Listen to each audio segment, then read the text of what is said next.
Welcome to Pulp Mortem, the search for lost literary classic from the Pulp era. Hope you're all having a great week. I know that I'm...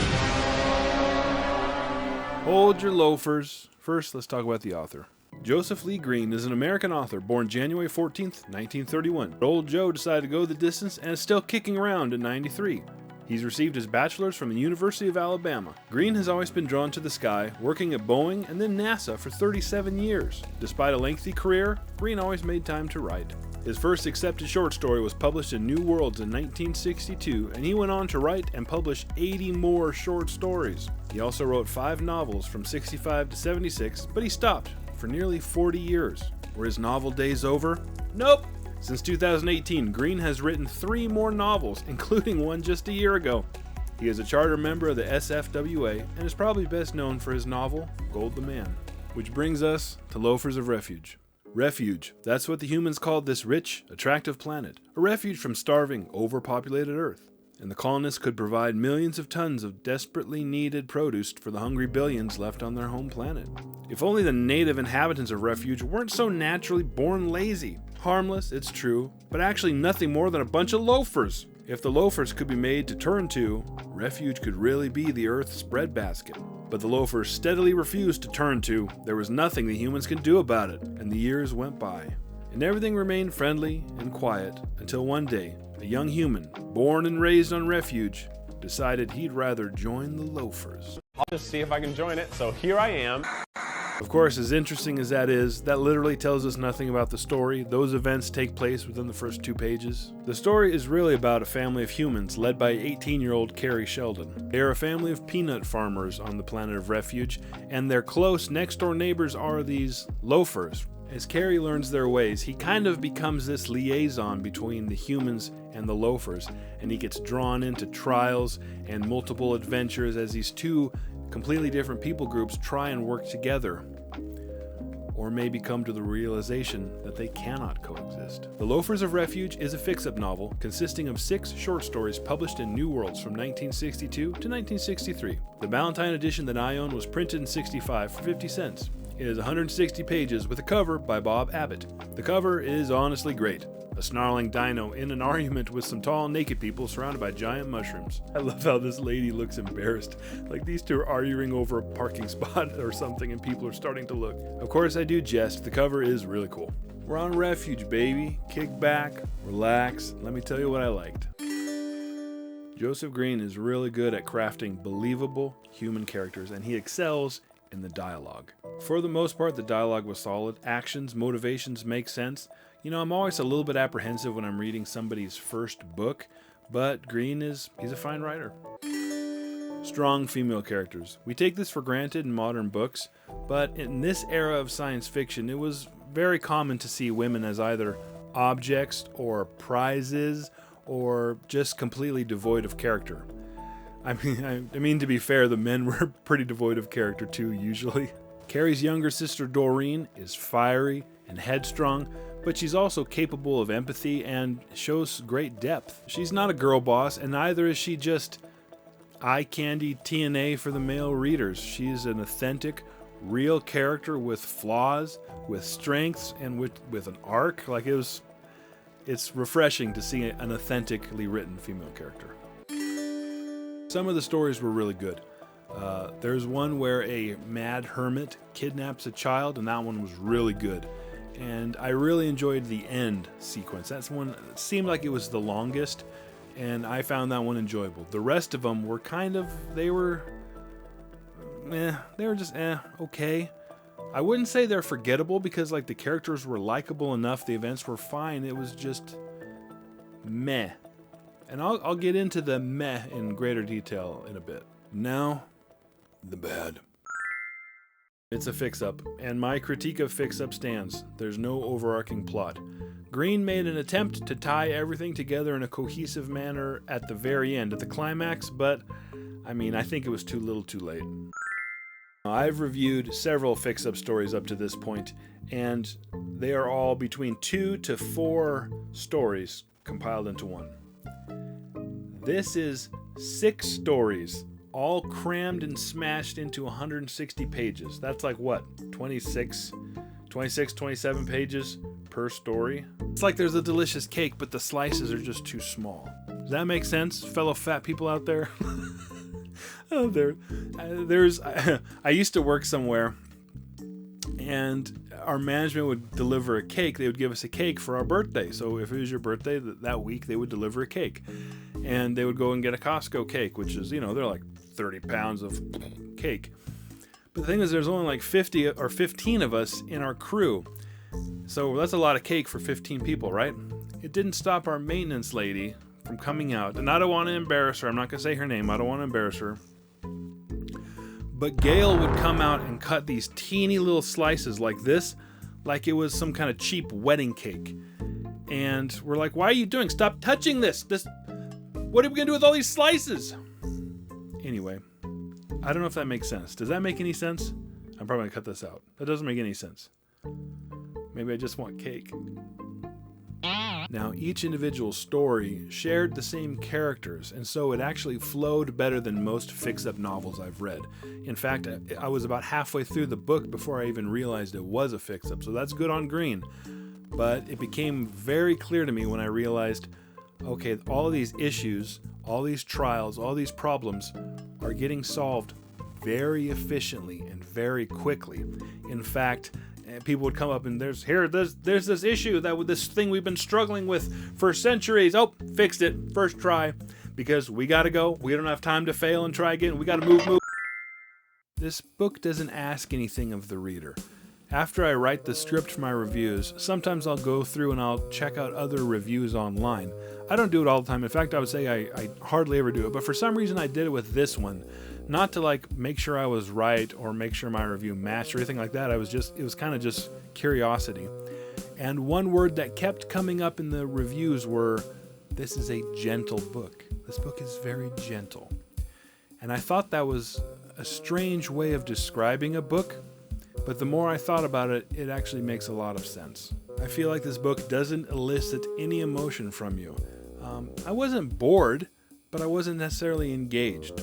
A big part of that was, these stakes are being raised, things are actually happening, but they're resolved so quickly before you even have a chance to feel anything. So this book, it just kind of happens. Some people will probably like that, and which is fine. I think maybe these are the same people who will prefer to watch reruns as opposed to watching something brand new. There's risk in something brand new, whereas a rerun, it's, you know what to expect. It's comforting, it's safe feeling, which is fine if that's you. But I mean, for me, it was a little disappointing for me because I want adventure. I want suspense. I want to feel something. I want a story that's going to take me somewhere. And this story just, didn't really take me anywhere. It just kind of happened. My biggest complaint to this book is this monster right here, the Grog Rock. This alien is, let's be honest, it's the reason everybody bought this book. From 1965 to present day, including myself, the only reason anybody's buying this book is because of this awesome dino. In fact, we are shown right off the bat how dangerous the Grog Rock can truly be because Carrie's father is actually killed by one. Because it accidentally stepped on him while trying to reach some fruit. Yup. They're herbivores. I just need to take a couple of bites. Okay, go ahead, sure.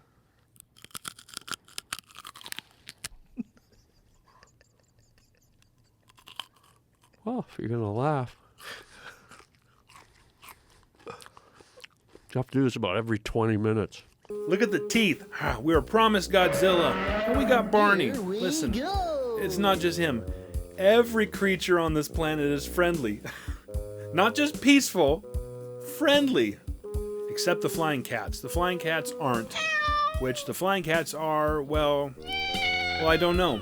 They're never actually shown. They're just mentioned a few times. They're scary. Show us the scary. Grog Rock. We had such high hopes for you. You were the chosen one! The noble savage stereotype is here, and it is cranked up to 11. The loafers here are one with nature. They are peaceful, spiritual. They are practically perfect. That is, until evil Earthmen land and start corrupting them with their technology, with their capitalism, with their clothes. To answer your question, yes, this book gets very preachy.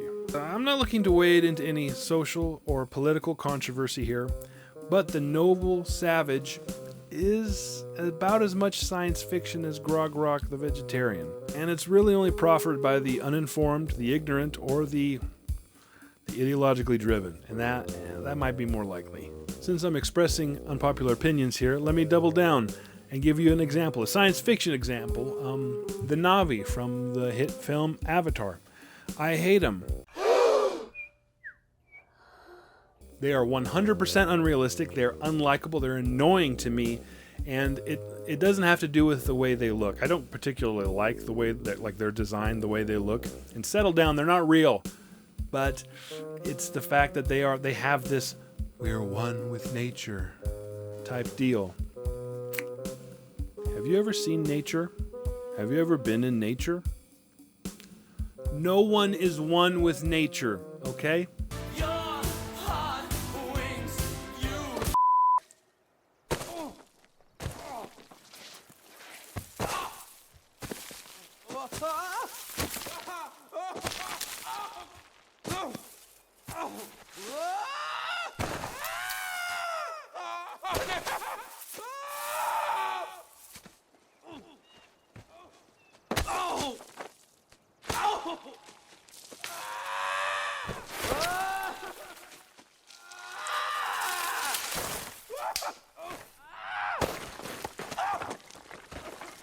Nobody is at harmony with nature.